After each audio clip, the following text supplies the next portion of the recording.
सनातन धर्म केवल धर्म नहीं है, हमारी बुद्धि सोच जहाँ खत्म होती है वहाँ से शुरू होने वाली एक ऐसी दिव्यता भव्यता जिसे समझ पाना हम आम इंसानों के बस की बात नहीं। ये सिर्फ धर्म नहीं है, ये एक यूनिवर्सल लॉ है, एक अच्छी जिंदगी जीने का, ना केवल इंसानों पर संसार के समस्त प्राणियों के लिए है। आश्चर्य की बात तो ये है कि हमने इसे कभी गौर से समझा भी नहीं, और ये हमारे जो धर्म ग्रंथ है, हमारे जो पूर्वजों ने हमें जो नियम दिए हैं, जो सरलता से हमें बातें समझाई है, वो इतनी सटीक है कि आज नासा जैसी संस्था भी इस पर रिसर्च करती है और बहुत सी चीज़ें नहीं समझ पाती।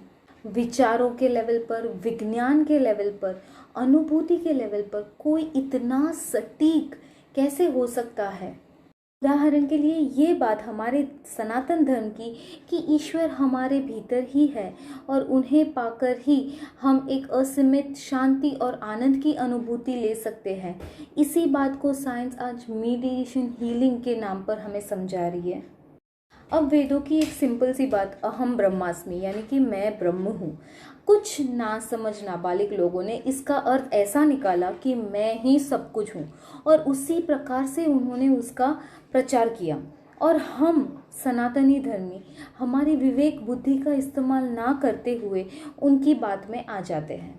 अहम ब्रह्मास्मि का अर्थ है कि मैं ही ब्रह्म हूँ, यानी कि मेरे जीवन का रचयिता मैं ही हूँ। मेरे जीवन में जो कुछ भी हो रहा है, जो सुख दुख मेरे जीवन में आ रहा है, वो उसका कारण मैं अकेला हूँ। कितनी सटीक बात है, यानी कि अगर मेरे जीवन में कोई सुख या कोई दुख आ रहा है, वो मेरे कर्मों का फल है।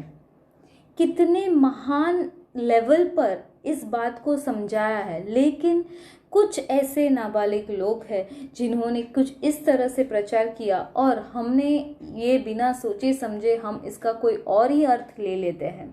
हम ऐसे लोगों के बातों में आ जाते हैं जिनकी खुद की सोचने की समझने की क्षमता जीरो होती है। भला जानवरों से हाई आईक्यू की अपेक्षा की जा सकती है क्या? बाकी आप समझदार हैं। ऐसे ही हमारे सनातन धर्म की महत्ता जानने के लिए हमारे साथ बने रहिए। जय हिंद, जय भारत।